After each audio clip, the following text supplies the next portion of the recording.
And in business news, the Central Bank of Nigeria has indicated its readiness to enforce the Cybersecurity Levy at a significantly reduced rate for the 2024-2025 fiscal year. This levy is mandated by the Cybercrime Act of 2015, aimed at bolstering the country's and nation's cybersecurity infrastructure. This percentage has been reduced from 0.5% earlier announced in May 2024 to 0.005% in the new guidelines.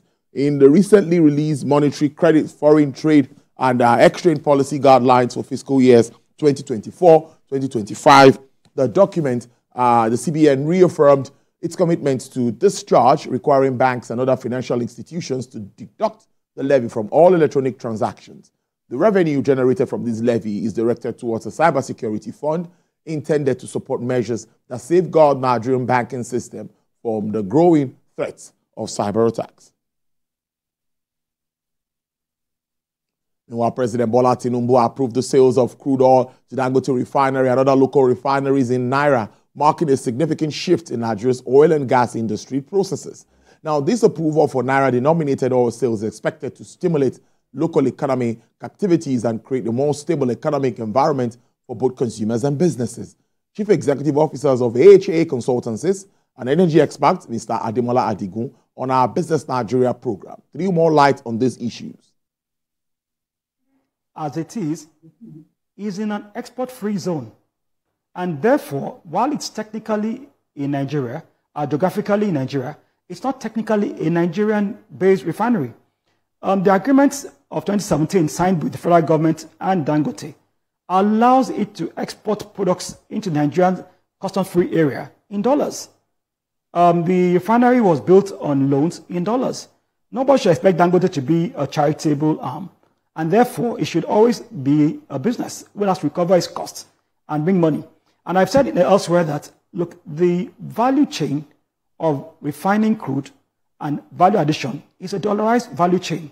You can't at the point in time break it. Now, you give NNPC the order to give Dangote crude in Naira. NNPC takes this crude from its partners, either in joint ventures or PSCs or whatever contracts it has occurred. NNPC has a cost that it incurs to produce these barrels. It's in dollars. Dangote gets the products in Naira. His value chain is also a dollarized one. Now he's adding, he's refining it. He has a software distribution plant. He has additives and co, which is all cost. So what will happen is that the exchange rate will just shift the cost, but it doesn't really change anything for anybody. So all the material dreams of people expecting 100 naira per liter petrol is based on false promises, and it's based on poor engagement and false hopes given to Nigerian people.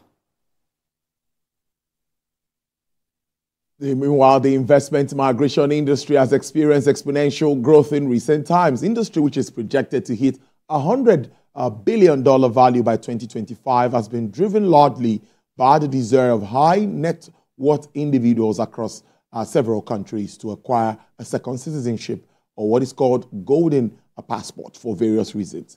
Chidima Okebalama, a senior consultant at Henley & Partners, earlier today highlighted the benefits of this migration. Is enhancing your global mobility. And enhancing your global mobility, we've seen, has been tied to enhancing financial mobility. If you're able, for example, I would use a Dangote again, if you're able to have global mobility, have a different residency, have another bank account in Germany, have business partners in France, be able to be accessible, what that does for you is when you go outside and create those other new job links, have a joint venture, for example, and the more free you are to move around the world, the more you're able to collaborate. And the more you're able to collaborate, the more you're able to bring back jobs to Nigeria for execution. So I see it as one of the ways that we can increase the wealth in Nigeria. Current interest in market securities by investors keeps the nation's market busy as gaining prospects lifts trades. Effiong Gekop reports on markets. Stock market bulls continue.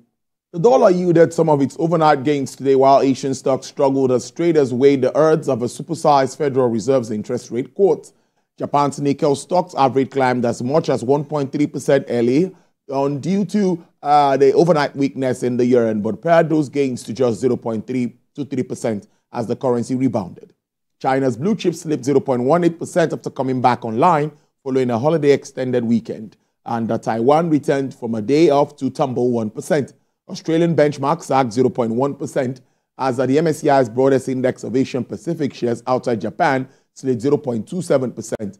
Hong Kong and South Korea were among major markets closed for holidays. Wall Street finished nearly unchanged, failing to sustain earlier momentum that pushed the S&P 500 Dow to record intraday highs. S&P 500 pointed to 0.06% higher, and European stock 50 features were weaker, though down 0.19%.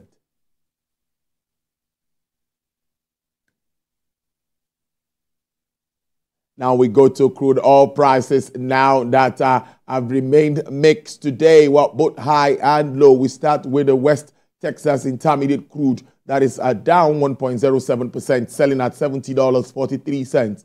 Brent crude is down 0.95% to sell at $73 per barrel. Bonnie Light is down 2.84%, selling at $78.62 per barrel. For the OPEC basket, dealers are offering $72.77, up 0.48%. Well, that's business news. Next is Football Tonight. Stay with us.